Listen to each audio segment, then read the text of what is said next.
Энэ хичээлээр бид үрийн чанарыг хангахтай холбоотой өөр хэд хэдэн асуудлуудыг авч үзнэ.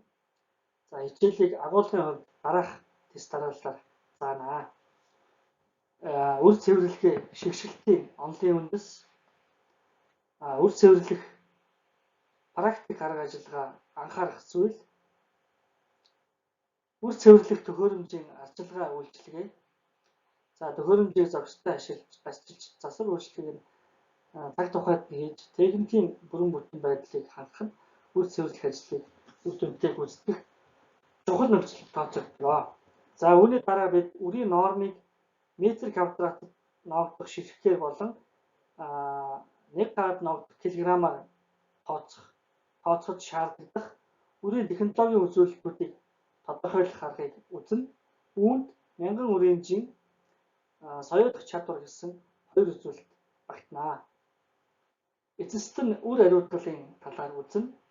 Тухайлбал үр ариутгал гэж юу хэлэх, ямар ач холбогдолтой болох, ариутгалын бодисуудын нэр төрлүүд, ариутгах төхөөрөмжөд тавих шаардлага, мөн үр ариутгалыг технологийн хувьд сайжруулах боломж үндсэн арга замуудыг үзнэ. Энэ бүдүүрчийг өмнөх хичээлдээр дэлгэрэнгүй тайлбарласан. Бүдүүрчинд үр үйлдвэрлэлийн технологийн үндсэн үе шатуудыг харуулж байгаа. Эдгээр үе шатуудаас бид хичээлийнхээ хүрээнд анхаарал хандуулах гол үе шатуудад үтрэмд хийгдэх, өөрөөр хэлбэл үтрэмийн ажилчдын хариуцсан гүйцэтгэх ажлууд буюу үрийг үтрэмд хадгалахаас эхлээд цэвэрлэх, үрэнд чанарын шинжилгээ хийх, үрийг ариутгах, мөн савлаж тээвэрлэх хүртэлх үе шатууд багтнаа. Үр цэвэрлэх шигших ажиллагаа хэрхэн явагддаг, үүнд ямар шаардлага тавигддаг болохыг авч үзье. Үтрэмд хүлээж авсан будлааг цэвэрлэх, шигших ажил нь сайн чанарын үр бэлтгэн нийлүүлэхэд хамгийн чухал үүрэгтэй ажиллагаанд тооцогддог. Ийм учраас энэ ажлыг маш нямбаа хийх шаардлагатай. За үр цэвэрлэх төхөөрөмж дараах үндсэн бүрдэл хэсгүүдийг, өөрөөр хэлбэл үр цэвэрлэх дараах үндсэн эд ангиудыг өөртөө агуулдаг. Нэгдүгээр сэнс. Үр цэвэрлэх төхөөрөмжийн хийдээс хамаарч сэнс нь үлээх эсвэл сорох үйлдэлтэй байж болно. Сэнс үрэн дагуулгдсан үрнээс хөнгөн жинтэй холц бохирдлыг хийсгэн зайлуулах үүрэгтэй. Хөнгөн холц бохирдол гэдэгт элс, шороо, үрийн хальс, сүрэл, ишний жижиг эрчим буюу үртэс, хуурсан үр, хорчор үр, хог ургамлын хөнгөн жинтэй жижиг үрнүүд зэрэг зүйлс багтана. За үлээх буюу сорох хүчийг зөв тохируулах нь чухал. Тохиргоо буруу хийгдвэл хөнгөн жинтэй холц бохирдлыг үрнээс бүрэн салгаж чадахгүй. Үр цэвэрлэгээний хоёр дахь чухал эд анги бол шигшүүрүүд. Шигшүүр хоёр үндсэн үүрэгтэй. Тухайлбал үр тарианы үрийг хэмжээгээр нь ангилах, мөн үрэн дагуулгадах том жижиг хэмжээтэй холц бохирдлыг механикаар ялгаж зайлуулах үүрэгтэй. Шигшүүр урт нүхтэй, дугуй нүхтэй гэсэн хоёр төрлийн хийцтэй байдаг. Урт нүхтэй шигшүүр үр болон холц бохирдлыг зөвхөн голчоор нь буюу өөрөөр хэлбэл зузаанаар нь ялгах үйлдэлтэй. Харин дугуй нүхтэй шигшүүрүүд үр болон холц бохирдлыг голчоос гадна бас уртаар нь ялгаж сордог. Шигшүүрийн нүхний хэмжээ зориулалтаас хамаарч янз бүр байдаг. Иймд зөв сонголт хийх нь чухал. Тухайлбал мянган үрийн жин өндөртэй үр бэлтгэхийн тулд харьцангуй том нүхтэй шигшүүр ашиглана. Учир нь шигшүүрийн нүх харьцангуй том учраас жижиг үрнүүд нүхээр нь унаж шигшүүртээр зөвхөн том ширхэгтэй мянган үрийн жин сайтай үр ялгарч үлддэг.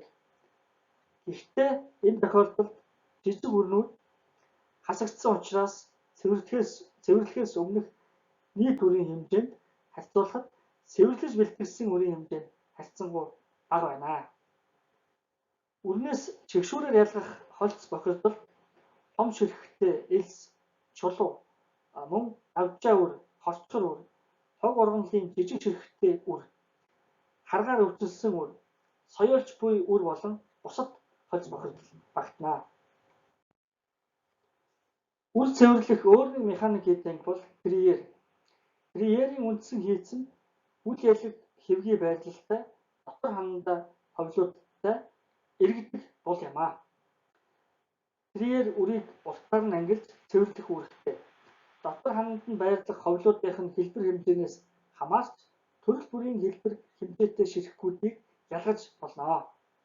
Жишээ нь өрн толилдсон богинохон дугуй эсвэл урт хог урамлын үр, хугарсан үр, харгаар өвдөлсөн үр, тавчаа үр гэх мэт толцыг өрнөөс ялган зайлуулж болно. Трейерийн ховлын хэлбэрээс хамаарч төрөл бүрийн хэлбэр хэмжээтэй үр эсвэл хольц бохирдол ялгаж авч байгааг доод талын хоёр зурагт дүрсэлсэн байна. За богинохон дугуй өрнүүдийг түүж авч болно. Эсвэл урт ширхтээ хольц бохирдлыг өрнөөс ялгаж зайлуулж болно. Трейерээр үр цэвэрлэх нь үр дүн сайтад тооцогддог. Шигшүүртэй харьцуулахад бөглөрх аюул байдаггүй Трейерийн гол давуу тал юм аа. За үр цэвэрлэх тусгай зориултын төхөөрөмжүүдэд ялгах ширээ болон өмгөөр ялгагч гэсэн төхөөрөмжүүд багтдаг. За ийм үр цэвэрлэх төхөөрөмж маш үнэтэй учраас үйлдвэрлэлийн нөхцөлд бараг ашиглагддаггүй. Ихэвчлэн маш өндөр наривчлалтаар үр цэвэрлэж сортлох шаардлагатай тарвал оргонлын селекцийн аж ахуйнуудад ашиглагддаг. Зарчмын хувьд техник дүгнэлт бол үр цэвэрлэгээний төрөл бүрийн эд ангиудын бүтэц ажиллагаа ялгаатай боловч ялгах цэвэрлэх үүрэг нь зарим талаар ижилхэн.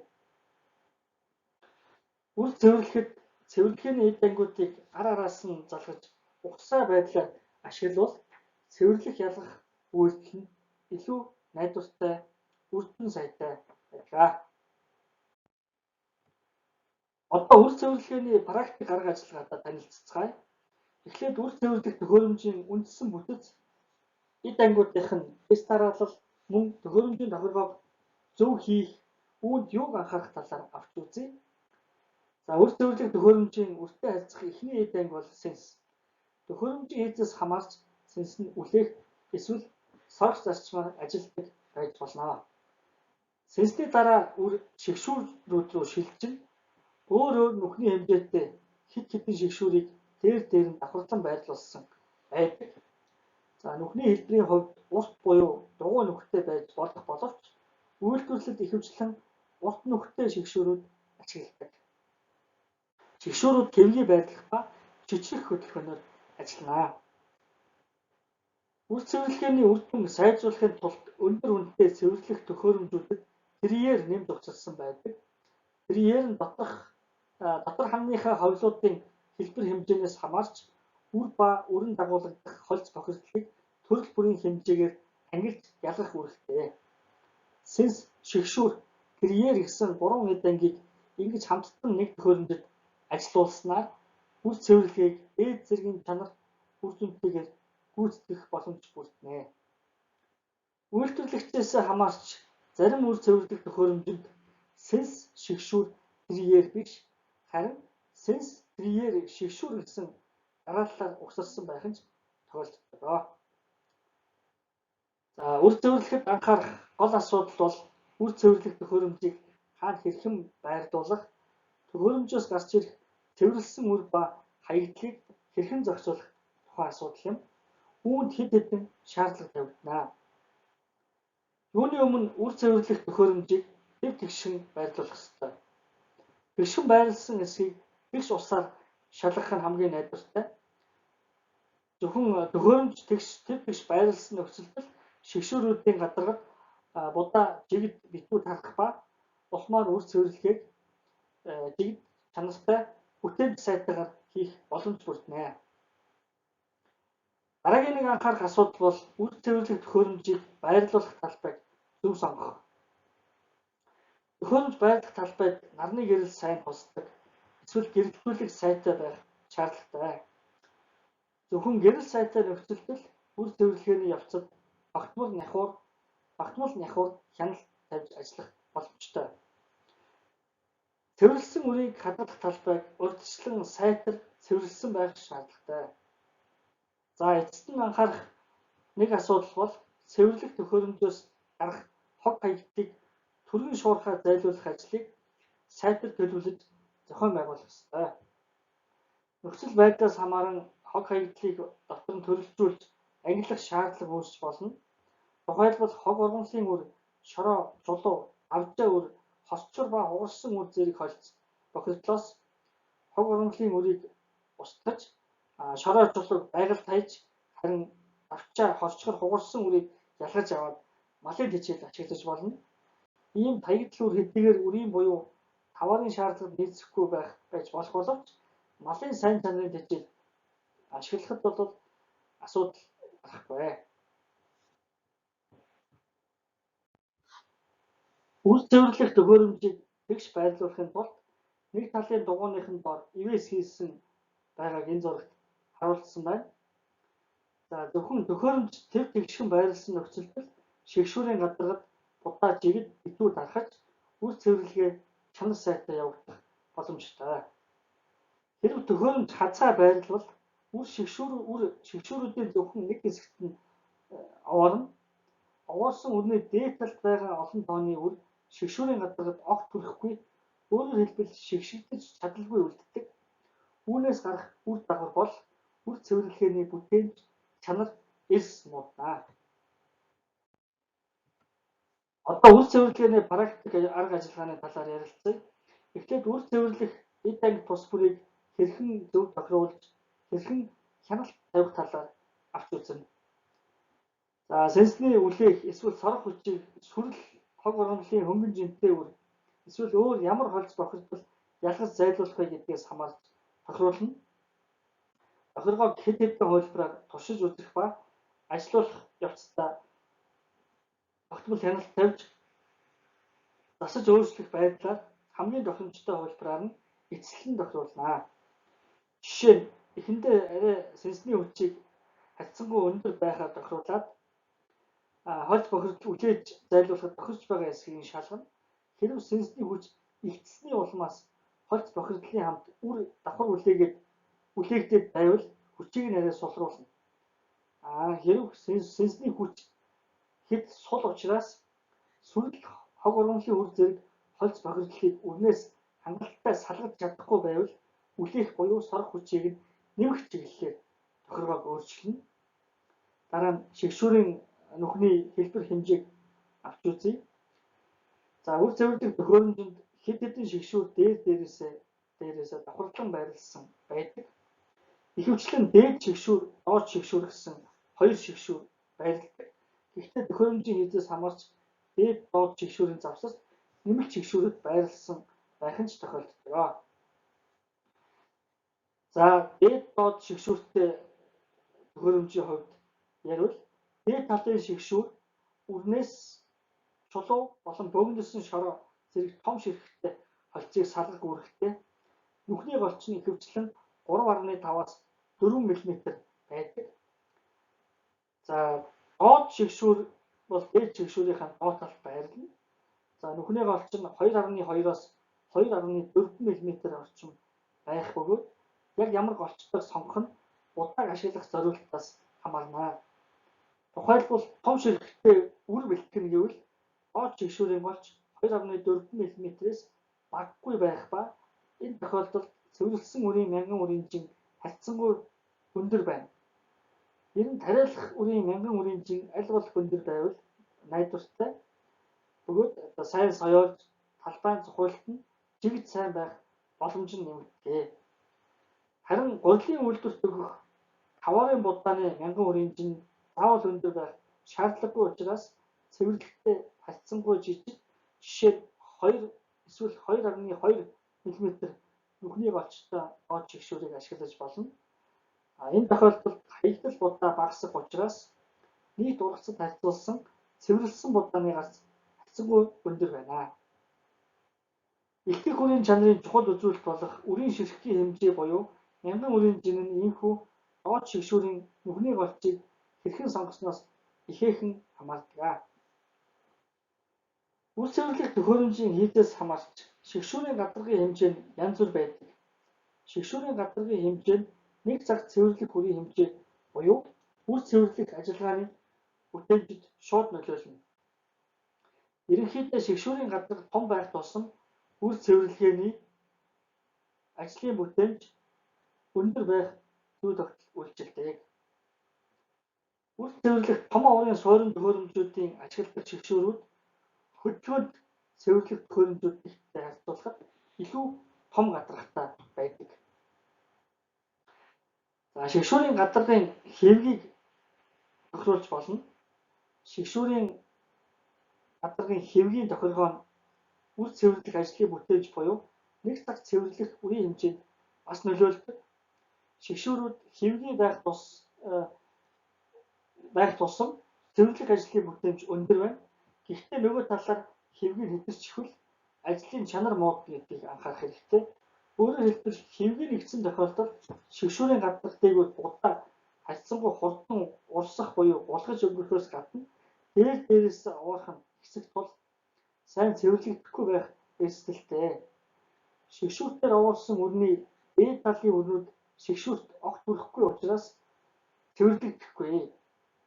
Ингээд шигшилтийн болон нийт үр цэвэрлэх ажиллагааны чанар алдагдаж бэлтгэсэн үр чанарын шаардлага нийцэхгүй байх үр дагавар үүснэ. За үр цэвэрлэх ажлыг аль болох богино хугацаанд хийж дуусгах нь мэдээж чухал. Гэхдээ үр цэвэрлэх төхөөрөмжөнд аль болох их хэмжээний үр түргэн хийж өгвөл цэвэрлэгээ хурдан явуулж дуусна гэсэн өрөөсөл ойлголтоор хандаж болохгүй. Төхөөрөмжөд үр хийж өгөх хэмжээг тохируулахдаа шигшүүрийн хэвгээ тохируулдагтай адилаар шигшүүрийн гадарх дээр хэдийн хэмжээний будаа дарахсан байвал хамгийн тохиромжтой вэ гэдгийг тооцох шаардлагатай. Нэгэн зэрэг хэдийн хэмжээний үр шигшүүрийн гадарх дээр таруул овоорол үүсэх ба овоорсон будааны зөвхөн доод талын будаанууд чигшигдээд харин тэдгээрийн дээр нь байрласан олон тооны будаа чигшигдэж чадахгүй төрнө. Үүнээс шалтгаалж үр цэвэрлэх ажлын чанар эс муудна. Харин үүний эсрэгээр шигшүүрийн гадарх дээрх будаа хэд сэрэг бол цэвэрлэгээний чанар сайн боловч ажлын бүтээмж нь маш хангалтгүй байна. Үр цэвэрлэх явцад огтмол сайтар хяналт тавьж ажиглалт хийх замаар шигшүүрүүд дээр будааны нягт тохирчгүй эсхийг тогтоож шаардлагатай бол тохиргоог засаж өөрчилж байх нь зүйтэй. Дээд доод шигшүүрүүдийн гадаргыг голчлон зориулалтын сойдгонуудаар цэвэрлэдэг. Үр цэвэрлэх гол эд ангиуд болох сенс шигшүүрүүд болон терьерийн тохиргоо зөв хийгдсэн эсхийг шалгах нэг арга бол цэвэрлэх төхөөрөмжөөс гарсан хаягдлыг шалгах явдал юм.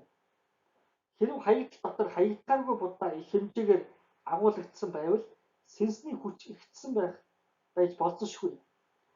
Хэрэв хаягдал дотор авжаа, хуурхай, хорчор үр, хог ургамлын үр маш бага агуулгдсан. Өөрөөр хэлбэл цэвэрлэгээний явцад үрнээс салгагдаж чадалгүйгээр үрэн дотроо холилдсон хэвээр байвал шигшүүрүүдийг шалгана. За тухайлбал шигшүүрүүд цэвэрхэн үү, хэвгийн нэгтсэн үү? Эсвэл үр цэвэрлэх төхөөрөмж нь тэр чигтээ хазгай байрласнаас болж шигшүүртээр будаа уурсан будааны дээд хэсэгт байрласан будаа нь цэвэрлэгдэж чадаагүй юу? Гэх мэтээр шалгалт хийн.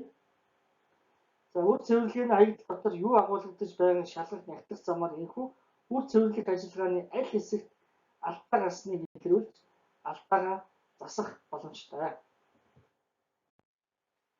Үр цэвэрлэх төхөөрөмжийн арчилгаа үйлчилгээг тогтмол чанартай хийх нь үр цэвэрлэгээний ажлын чанарт ихээхэн нөлөөлнө.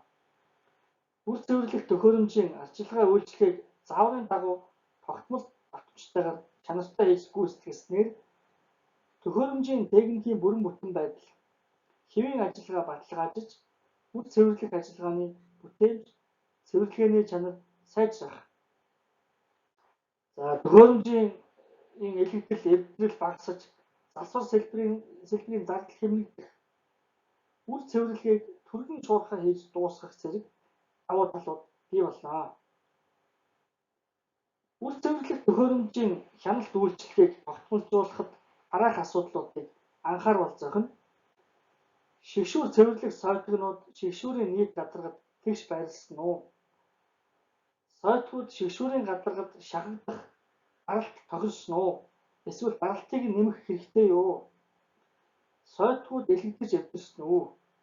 Солих хэрэгтэй юу? Шигшүүрийн нүхэнд гацаж бүгэлсэн үр чулууг сойтгоор суллаж чадахгүй бол дараа цэвэрлээс зайлуулна. За шигшүүрүүдийн гадарга нь хотгор гүдэргүй тэгшхэн байж чадж байна уу? Хэрв энэ тэндээ хотоож хөдөлсөн бол үр цэвэрлэхний үр дүн муутахаас гадна сойтгоор бүрэн гүйцэд цэвэрлэх боломжгүй болно. За хэрв шигшүүрүүдийн гадаргыг тэгшилж болохооргүй бол солихоос өөр аргагүй. Хяналт тавих өөр нэг эдэнг бол эрмэн. Хагарч суурсан эрмэнүүдийг солих, сунаж суларсан эрмэнүүдийг эрчлэх шаардлагатай. Төхөөрөмжийг удаан ашиглах тусам эрмэнүүд нь сулардаг учраас үе үе эрчилж байх нь зөв. Мөн эрмэний эргэцгийн бүрэн бүтэн байдал эргэлтэн нэвийн эсгийг шалгаж гэмтэл согог илэрвэл солих хэрэгтэй. Төхөөрөмжийн хөдөлгөөнтэй эд ангиуд саадгүй хөдөлж байх нөхцөлийг хангахын тулд тосолгоог хуваарийн дагуу хийж тогтмол хяналт тавина. Ялангуяа тослогч булыг өөрийг нь байнга тостой байлгахад онцгой анхаарал зохино. Төхөөрөмжөөс үр асгарч алдагдаж байвал аль хэсгээр алдагдаж байгааг тогтоож сайтар битүүлэх шаардлагатай. Боолтнууд суларсан хэсгэд мөн хяналт тавина. Үр цэвэрлэх төхөөрөмж жижиг хөдөлгөөнөөр ажилладаг учраас боолтнууд сулрах эрсдэлтэй. Боолт суларч боолтоор холбосон хэсгүүд салвал төхөөрөмжөнд ноцтой гэмтэл учрах аюултай. Үр цэвэрлэх төхөөрөмжийг хэрэглэж дууссныхаа дараа металл хэсгүүдийг нь цэвэрхээс хамгаалж зориулалтын тосоор тосолно. Мөн шигшүүрүүд болон триест шингэн тос цацна. Төхөөрөмжийг аль болох дээвэр дор байрлуулж норголгүйгээр хадгалах хэрэгтэй. Эрмэнүүдийг суллаж төхөөрөмжийг бүхэлдэн процентээр хүчнаа. Ашиглалтын дараах ажиллагааны эдгээр арга ажиллагааг тогтмол гүйцэтгснээр төхөөрөмжийн ашиглалтын хугацааг урт тасгах боломжтой. Төхөөрөмжийг дахин ашиглахын өмнө шигшүүрүүдийг нь авирхаан шүүсээр эсвэл бензинээр тосолдгоо. Үр цэвэрлэх төхөөрөмжийн техникийн бүрэн бүтэн байдал ба хэвийн ажиллагааг хангахын тулд төрөл бүрийн эд ангиудад тус бүртэн хяналт тавих шаардлагатай гэдгийг бид ойлгож авлаа. Эд ангиуд нь хэвийн ажиллаж байж л нийт төхөөрөмжийн найдвартай ажиллагаа хангагдаж үр цэвэрлэх ажлыг өндөр бүтээмжтэйгээр гүйцэтгэх боломж бүрдэнэ. Төхөөрөмжийн бүх эд ангиудыг нэг бүрчлэн шалгаж зөв тохируулж ажиллагаа үйлчлэгийг нь зааврын дагуу зүй зохистойгоор хийж байх нь маш чухал шүү. Цоо шин эсвэл өмнө нь ашиглагдаж байсан үр цэвэрлэх төхөөрөмж худалдан авахдаа тухайн төхөөрөмжөд үр цэвэрлэх ямар эд ангиуд суурилагдсныг шалгаж үзэх хэрэгтэй. Жишээ нь энэ зураг дээр үзүүлсэн хятад үр цэвэрлэгчид сэл суурилуулаагүй зөвхөн шигшүүрүүд суурилуулсан байна. Энэ төхөөрөмж үрийн холц бохирдлыг сенсээр хийсгэх үйлдэлийг хийх чадваргүй. Үрийг зөвхөн шигшүүрээр цэвэрлэдэг учраас үр цэвэрлэгээнийх нь чанар тэнд сайн байж чадахгүй. Ийм төхөөрөмжөд сенс нэмж суурилуулбал үр цэвэрлэгээний чанарыг сайжруулж цэвэрлэх ажиллагааг түргэсгэхэд нэлээд төхөмтэй. Үр цэвэрлэх төхөөрөмж худалдан авахдаа зайлшгүй анхааруул зохих бас нэг асуудал бол төхөөрөмжийн ажиллагаа тохируулга засвар үйлчлэгээний заавар нь монгол хэл дээр бэлтгэгдсэн буюу орчуулагдсан байх шаардлагатай. Тариалангийн аж ахуйнуудад уг төхөөрөмжийг ажилуулах ажилтнууд зааврыг нь уншиж ойлгох боломжтой байх нь маш чухал. Зааврыг нь сайтар уншиж судалж мөрдлөг болгож байж л үр цэвэрлэх төхөөрөмжтэй зөв харьцаж олон жилийн турш эвдрэл гэмтэлгүйгээр ашиглаж үр цэвэрлэгээний өндөр бүтээмжтэй эдийн засгийн үр ашигтай байдлыг хангах боломжтой болно. Энэ зураг дээр үр цэвэрлэх төхөөрөмжийн дээд чигшүүрт нэлээд олон чулуу гацаж бүгэлсэн байг нь харагдаж байна. Шигшүүрийн хэдийгээр доороос нь зориулалтын сойдлоор цэвэрлэж байгаа боловч шигшүүрийн нүхэнд гатсан, бэхлэгдсэн чулуунуудыг салгаж дийлэхгүй байна. Шигшүүр ингэж бөглөснөөс шалтгаалж үр цэвэрлэгээний бүтээмж мэдээж эрс багасна. Энэ тохиолдолд гатсан чулуунуудыг альтерк юм уу төстөө багаж ашиглан дараагаар зайлуулахаас өөр арга байхгүй. Энд мөн л шигшүүр бөглөсөн байна. Гэхдээ чулуу биш, харин буудаан үр шигшүүрийн нүхэнд гацаж бөглөжээ. Ямар ч хөдөлгөөнгүй гацсан тул сойдоор гүйц цэвэрлэхэд мөн л хэцүү буюу боломжгүй байна. Шигшүүрийн олон нүх бөглөсөн учраас үрийг сайн цэвэрлэж чадахгүй. Шигшүүр дээр урсах үрийн нэлээд хэсэг нь огт шигшэгдэхгүй. За энэ шигшүүрний бас нэг асуудал нь овон товонтой учраас цэвэрлэх сойдгуудаар шигшүүрийн нэг гадаргыг цэвэрлэх боломжгүй болсон байна. Ийм тохиолдолд төхөөрөмж хариуцсан ажилтан төхөөрөмжийг өөрөө цэвэрлэхээс өөр арга байхгүй. Шигшүүрүүдийг өдөр бүр шалгаж шаардлагатай бол дараар цэвэрлэж байх хэрэгтэй. Энэ зураг дээр үзүүлсэн үр цэвэрлэх төхөөрөмжийн зарим шигшүүр хазгай байрласан байна. Шигшүүрүүдийг тогтоогч бэхэлгээр гэмтэж суларсан эсвэл өөр ямар нэг механик гэмтлийн улмаас хазайлт үүссэн бололтой. Үүний улмаас үр цэвэрлэх ажлын чанар эрс муудна.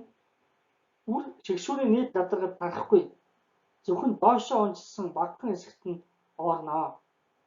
Оорсон үрний зөвхөн доод талын үрнүүд нь шигшигдэж, харин дээд үрнүүд нь огт шигшигдэж цэвэрлэгдэхгүйгээр босож өнгөрнө. Ийм учраас үр цэвэрлэж байх үед өдөр бүр ажлын өмнө болон дараа нь үр цэвэрлэх төхөөрөмжийн техникийн бүрэн бүтэн байдлыг сайтар шалгаж эвдэл согог илэрвэл засаж байх хэрэгтэй. Энэ зураг дээр харуулсан эрмээний эргэцэг эвдэрсэн тул хариухан засах эсвэл солих шаардлагатай болжээ. Эрмээнд бас муудсан байна. Маш их суурсан учраас хэвийн ажиллагаа нь алдагдаж улмаар үр цэвэрлэх ажлын чанарыг эрс муудах нөхцөл бүрджээ. Ийм эрмээний эрчилгээг хэвийн төвшөнд барих ямар ч боломжгүй. Суурсан аль нэг хэсгээрээ хэзээ мэдгүй тасалхад бэлэн болсон байна. Ингэж муудсан эрмээнийг үр цэвэрлэгээний ажил эхлэхээс өмнө илрүүлж солих шаардлагатай. Хэрв солихгүй бол үр цэвэрлэх хэд ажлын үеэр эрмээ солих шаардлага гарч хайрын цагаа алдах болно.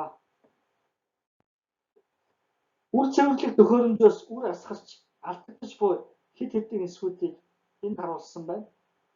Юулуур зөв байрлаж үрийг бүрэн гүйцэд тосож авч чадаж байна уу? Эсвэл хажуугаар нь үр асгарч байна уу? Үр цэвэрлэх төхөөрөмжийн өөр аль хэсгээс үр асгарч хаягдаж байна вэ гэдгийг үр цэвэрлэх явцдаа сайтар хянаж байх хэрэгтэй. Үрийн хоригдлыг бууруулахын тулд үр цэвэрлэх төхөөрөмжөөс үр алдагдаж буй бүх хэсгүүдийг илрүүлж битгүүлэх нь зүйтэй. Тариалалтад бэлтгэх зорилгоор агрономчдын хийх нэг чухал ажил бол тариалах үрийн нормыг тооцоолох. Харин үрийн норм тооцохын тулд мянган үрийн жинг мэдэж байх ёстой.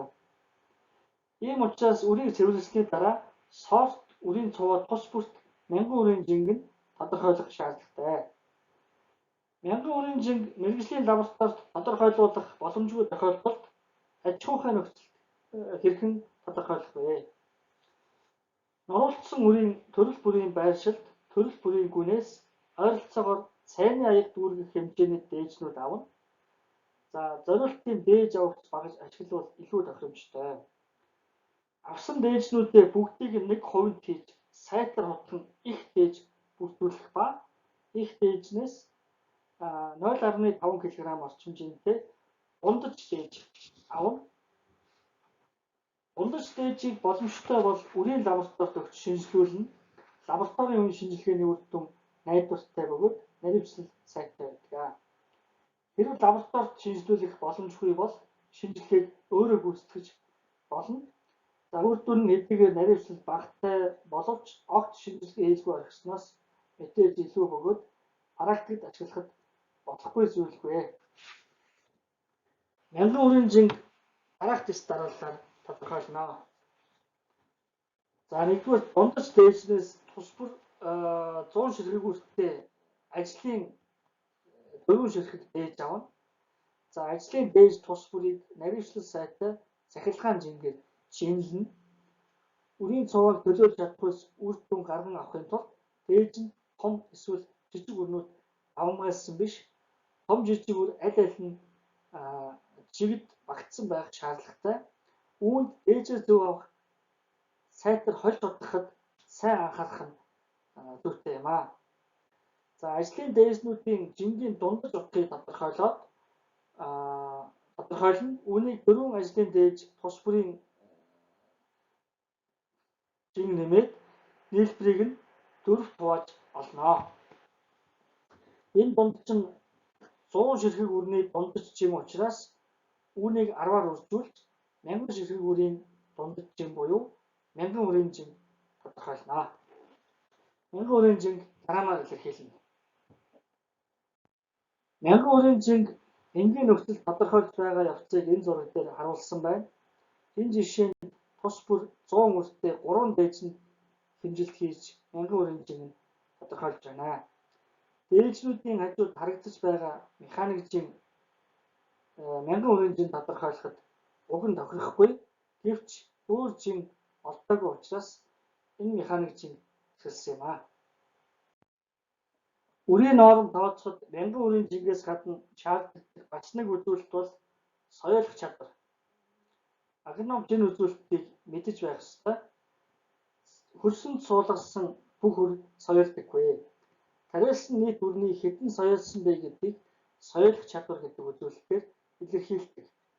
Жишээ нь тарьсан 100 үр тутмаас 85 үр соёолбол соёолох чадвар нь 85% байна. Тэгвэл 100 урмал ургуулахын тулд 100 үрэн дээрээ нэмж 15 үр. Ингээд нийт 115 үр тарих хэрэгтэй болно. Гэх мэтчлэнгээр үрийн нормыг тооцдог. Өгөгдсөн сорт буюу үрийн цувааны соёолох чадварыг мэдхийн тулд дээж авч соёолтыг нь хэмжээд процентоор илэрхийлнэ. Соёолох чадварыг тодорхойлоход дараах арга зүй тест дарааллыг баримтлана. За нэгдүгээр нийт үрнээс дээж авч их дээж бэлтгэх, их дээжнээс дундаж дээж бэлтгэх аргачлал мянган үрийн жин тодорхойлохдоо ижилхэн. Соёолох чадварыг мөн л лабораторид илүү үнэн зөв тодорхойлдог. Хэрэв ийм боломжгүй бол аж ахуйн нөхцөлд агрономч өөрөө тодорхойлно. Үрийн дээжинд соёолох чадварыг дараах тест дарааллаар тодорхойлно. За нэгдүгээр сорт бүрийн эсвэл үрийн цуваа бүрийн дундаж дээжнээс 100 ширхэг үртэй ажлын дээж авна. Ажлын дээжинд төрөл бүрийн хэмжээтэй үр багтсан байх ёстой гэдгийг анхаарах хэрэгтэй. Зөвхөн том үрийг төвлөж авч болохгүй. За үүний дараа ажлын дээжээ 3-аас 4 давхар цаасан салфеткаар орооно. Цаасан салфеткийг усаар сайтар чийглээд 3-5 хоног орчим хугацаанд чийгийг нь алдуулахгүйгээр дулаан газар хадгална. Жишээ нь зуухны дэргэд тавьж болно. Ойролцоогоор 5 хоногийн дараа боодлыг дэлгэж 100 үрнээс дутуу соёолсон эсвэл огт соёолоогүй үрийг тоолно. Энэ тоолсон дүнгээ 100-аас хасаж соёолсон үрний тоог гаргана. Жишээ нь 100 үрний 25 нь дутуу соёолсон эсвэл соёолж чадаагүй харин 75 үр нь хэвийн соёолсон байвал уг сорт буюу уг үрийн цувааны дундаж соёолох чадвар нь 75% гэж тодорхойлно.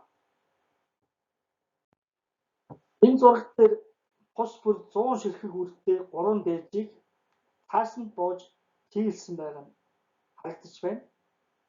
Боодлын цаасны чийг ууршиж алдагдаас сэргийлэхүүднээс дээгүүр нь гялгар уутаар буцсан байна.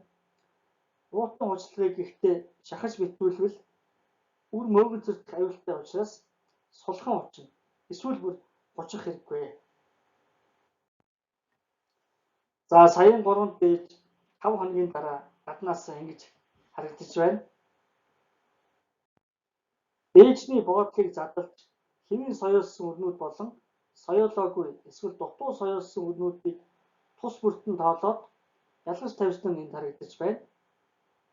Тооллогын дүнгээс үзэхэд дээжин дэх 100 өрнөөс 26 соёолоогүй буюу дутуу соёолсон байна. Ингээд энэ үрийн дээжний соёолох чадвар нь 74% болох нь тогтогдсон. Дээжинд өвчтөй мөгөн цөстэй үр нэлээд байсан нь харагдаж байна. Туршилтын нөхцөлд дутуу соёолж байгаа өрнүүдийг хэрв гадаад талбайн хөрсөн суулга бол соёоных нь өсөлт хөгжилд сул учраас хөрсний газарыг нэвтлэн цухаж чадахгүй байх өндөр эрсдэлтэй. Одоо үр ариутгалын тухай хэсэгтээ оръё. Үр ариутгал гэж юу хэлэх вэ? Үрийг өвчин холтноос хамгаалах зорилгоор ургамал хамгааллын бодисоор бүрэх ажиллагааг үр ариутгал гэнэ. Буудаан үрийг ариутгахад голчлон фунгицид ашигладаг. Фунгицид нь өвчин үүсгэгч мөөгөнцрүүд үрэн талбарлаж соёлт цухилтыг сааруулахаас сэргийлэх. Эсвэл үрээр дамжин буудаан ургамлыг өвчлүүлдэг хатуу харуу зэрэг өвчнөд тэмцэх зорилттой байж болно. Рапсын үрийг ариутгахад голчлон инсектицид ашигладаг. Инсектицид нь үрийг хөнөөлт шавжнаас хамгаалах үндсэн үүрэгтэй. Үрийг ариутгаснаар энэхүү өвчин үүсгэгч мөөгөнцөр үрэн талбарлах эсвэл хөрсөнд амьдардаг хөнөөлт шавж үрийг идэх аюул багасч үр саадгүй соёолох цухих боломж нэмэгдээ. Бүх үр ариутгалын бодисоор жигд бүрэгдсэн хэсэг. Ариутгалын бодис үрийн гадаргад жигд тархсан эсхийг хянахад хялбар байлгахын тулд ариутгалын бодис ихэвчлэн тод улаан өнгөтэй байдаг. Үр ариутгал газар тариалангийн үйлдвэрлэлд ямар ач холбогдолтой вэ? За нэгдүгээр үр ариутгал нь тархил ургамлын ийг соёол цухуултын үе шатанд хөнөөлт организмаас хамгаалж талбайн цухуултыг сайжруулах зорилгоор хийгддэг зардал тэмнэлттэй байгаль орчинд ээлтэй ургамал хамгааллын арга хэмжээ юм аа. Хоёрдугаар ургамал хамгааллын бодисыг агаас дэвтэхгүй тариалангийн талбайд цацахгүй зөвхөн өрн хэрэглэх учраас талбайгаа саж байгаль орчинд хохируул учруулах эрсдэл бага байдаг. За ургамал хамгааллын бодисын зарцуулалт бол талбай цацхаас хавьгүй бага. Энэ ялгааг тоогоор илэрхийлэх юм бол нэг га талбай гэдэг нь өөрөө 10,000 квадрат метр хэмжээтэй байдаг. Ариутгалын бодисыг хэрв нэг га талбайд цацна гэвэл 10,000 квадрат метр гадаргад цацах болно. Харин түүний оронд ариутгалын бодисыг нэг га тарих өрөндөн цацна гэж тооцвол 160 кг буюу одоо ойролцоогоор 3.5 сая ширхэг үрийн нийт гадарга нь дөнгөж 200 квадрат метр байдаг учраас 10,000 квадрат метр гадаргад цацах байсан ариутгалын бодисыг 200 квадрат метрт цацснараа бол зарцуулалт нь эрс багасж байгаа гэдгийг та бүхэн харж байгаа хаа. Үрийг яаж ариутгадаг вэ? Үр ариутгах ажиллагааны гол зорилго нь ариутгалын бодисыг бүх үрийн гадаргууд жигд цацхад очно. Ариутгалын бодисоор жишээр тебуконазол буюу тебу ашиглаж болно. Зөв ариутгасан үр жигд улаан өнгөтэй болсон байдаг. Соёолтыг түргэсгэх, сайжруулах зорилгоор ариутгалын бодисоос гадна бичиг шин тэжээлийн бодисууд агуулсан гумат, Biostim Star гэдэг зэрэг биостимулант бодисуудыг нэмж цацаж болно. Ийм бодисууд үрийг соёолох явцад нь бичил шин тэжээлийн бодисуудаар хангаж соёолтыг түргэсгэх, сайжруулахад эерэг нөлөө үзүүлдэг. За системийн үйлчлэгээтэй ариутгалын бодис үр соёолох явцад соёонд нэвчиж эд эрхтнүүдэд нь тархан залуу ургамлыг нэлээд удаан хугацааны туршид өвчин холтноос хамгаалдаг. Үр ариутгалыг чанартай сайн гүйцэтгэхийн тулд тодорхой нөхцлүүд биелсэн байх шаардлагатай. Тухайлбал үр нь өөрөө маш цэвэрхэн байх ёстой. Шороо тоос, хальс, сүрэл, хог ургамлын үр бусад холц ариутгын бодисын зарцуулалтыг ашиггүйгээр ихсэгдэх учраас ариутгах хүр аль болох холц бохирдолгүй цэвэрхэн байх хэрэгтэй. За бас нэг нөхцөл нь үр жигд хэмжээтэй байх шаардлагатай. Үрийг цэвэрлэх явцад сайн шигшигдсэн бол хэмжээ нэгэн жигд болсон байдаг. Үрийг технологийн дагуу ариутгахад техникийн хувьд бүрэн бүтэн найдвартай ажиллагаатай ариутгахын төхөөрөмж шаардагдана. Доод талын зургуудад харуулсан багжуудаар бол үрийг жигд сайн ариутгах боломж байхгүй. Ариутгахын бодис сонгоход тавих нэг чухал шаардлага бол заавар нь орос хэл дээр биш, монгол хэлээр бичигдсэн. Эсвэл орос хэлнээс монгол хэл рүү орчуулагдсан байх ёстой. Жишээ нь энэ зураг дээр харагдаж байгаа Типу 60 ариутгахын бодисын заавар орос хэлээр бичигдсэн байгаа учраас орос хэл мэдэхгүй хүн уншиж ойлгож чадахгүй. Ашиглах заавар нь монгол хэлээр бичигдсэн бол үтгэнд үр бэлтгэлийн ажил хариуцсан ажилчид тухайн ариутгахын бодисыг зааврын дагуу зүй зөрчилтэй ашиглаж үрийг технологийн дагуу зөв ариутгах нөхцөл бүрдэнэ. Хэрэглэж буй багаж хэрэгслийн техникийн бүрэн бүтэн байдал, тохиргоо, хэвийн ажиллагаанаас үр ариутгахын үр дүн ихээхэн хамаардаг. Энд үзүүлсэн үр ариутгагчаар жишээлэхэд үрэнд цацах ариутгахын бодисын тун хэмжээг наривчлан тохируулаагүй байна. За ийм багажаар үр ариутгасан үр дүн баруун талын зураг дээр харж болно. Ариутгахын бодисын улаан онг үрэнд жигд гаргаж чадаагүй байгаагаас дүгнэхэд ариутгахын бодис зарим үрэнд илүү цацагдаж, зарим үрэнд дутуу цацагдсан. Эсвэл огт хүрээгүй байгаа нь харагдаж байна. Өөрөөр хэлбэл ариутгагч багажийн тохиргоо зөв хийгдээгүй шалтгаалж үр ариутгал маш дутуу должмог хийгдсэн байна. Энэ багажийн заавар нь монгол хэлээр байхгүй учраас ашиглахдаа зааврыг нь уншиж ойлгож чадаагүй болмоос тохиргоо хийж чадаагүй байна. Энд мөн л үр ариутгал хангалтгүй хийгдсэн жишээ харагдаж байна. Үрнүүдэд ариутгагч бодисын улаан онг жигд гарахаагүй. Ихэнх үрийг бүрхэж чадаагүй байна. Үр ариутгал ингэж дутуу хийгдсэн нөхцөлд үрийг тариалалтын дараа өвчин орсноос хамгаалах үйлчилгээ нь алдагдана. Энд рапсын үрийг ариутгаж байна. Буудаан өрөө, рапсын өрөө гэдгээс үл хамаарч мөрдөх ёстой зарчим бол үүрдэг хор цацагчаар үр ариутгаж болохгүй. Энэ аргаас бүрэн өсөнд татгалзах хэрэгтэй. Үүрдэг хор цацагчаар үр ариутгахад үр дүн гарахгүй. Өөрөөр хэлбэл ариутгагч бодисыг үрэнд жигд цацаж чадахгүй учраас ердөө л үргүй зардал гарах юм аа. Түүнчлэн энэ арга нь ариутгал хийж байгаа хүний эрүүл мэндэд ноцтой хохирол учруулах аюултай. Үрэн цацсан ариутгахын бодис агаарт бэгдэж амьсгалаар хүний биед орох өндөр эсэлттэй байдаг. Чанартай үр бэлтгэх асуудал газар тариаланд чухал байр суурь эзэлдэг бөгөөд уур амьсгалын өөрчлөлт, тариалангийн үйлдвэрлэлд хүчтэй нөлөөлөх болсон өнөө цаг үед үр бэлтгэлийн ач холбогдол улам нэмэгдэж байна. Тэгвэл үр бэлтгэлийн нэг чухал бүрд хэсэг болох үр ариутгахын ажлын гүйцэтгэл, үр дүн сайжруулах ямар боломж арга замууд байна вэ? За нэгдүгээр тохиргооны боломж наривчлал сайтай үр ариутгахын хөдөлгөөн төхөөрөмж худалдан авч ашиглах нь үр ариутгахын үр дүнг сайжруулах чухал алхам болно. Үүний өртөг ихтэй багажийг хөрс зэрэгэлдэх тариаланчид хамтран худалдан авч дундаа хэрэглэсэн ч болохгүй зүйл байхгүй. За сүүлийн үед үр ариутгагчийг үр цэвэрлэх төхөөрөмжтэй нийлүүлж угсарсан хувилбар нэлээд тархаж байна. Өөрөөр хэлбэл үр цэвэрлэх төхөөрөмж нь үр ариутгах эд ангийг нэмж суйрлуулж цэвэрлэх ба ариутгах үйлчлэлийг нэг төхөөрөмжөөр хийдэг болж байна. За ийм төхөөрөмжөнд тохиргоо хийх, өөрчлөх бүрэн боломжтой. Тохиргооны наривчлал сайтай учраас үр ариутгалыг чанарын өндөр түвшинд гүйцэтгэж дээд зэргийн чанартай үр бэлтгэдэг. Түүнчлэн үр цэвэрлэх, ариутгах үйлчлэлийг нэг төхөөрөмжөөр хийх учраас ажлын бүтээн харьцангуй өндөр бөгөөд маш их ажлын цаг, хүн хүч хэмндэг давуу талтай.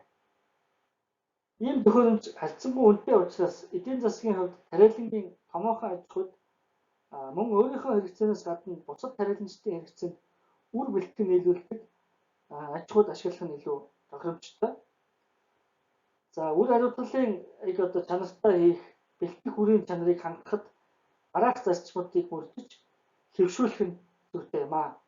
Үүнд нэгдүгээр ариутгах үрийг маш сайн цэвэрлсэн холц бохирдуулгүй бөгөөд хэлбэр хэмжээний хувьд жигд байх шаардлагатай.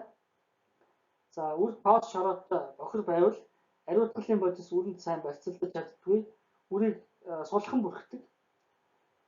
Ариутгасан үрийг ажих, тээвэрлэх, үрлүүрийн бункер цутгах явцад үр хооронд үрэлт үүсгэд үрэнд сайн барьцалдаж чадаагүй ариутгахын бодис эргээд үрнээс үрэгдэж алдагддаг. Ингэж үр хариуцлагын үр дүн муудаж үрийг өвчин орноос хамгаалах үйлчлэгийг сулардаг эрсдэлтэй. Ийм учраас ариутгах үр маань маш цэвэрхэн холц бохирдолгүй байх шаардлагатай юм аа. За дараагийн асуудал бол ариутгахын бодисын тунг зөв тохируулж ягштал мөрдөх шаардлагатай. Жишээ нь 100 г үрэнд 250 мл ариутгахын бодис зарцуулахаар төлөвлөсөн бол яг л төлөвлөсөн ёсоор 250 мл-ээс илүү ч үгүй дутуучгүй тунгаар үрийг ариутгана. Ариутгах явцдаа тунг айн шалгаж байх нь зүйтэй. За түүнчлэн одоо үр ариутгаж байгаа хүмүүсийн аюулгүй байдал эрүүл мэндийг хамгаалахад онцгой анхаарал хандуулах хэрэгтэй.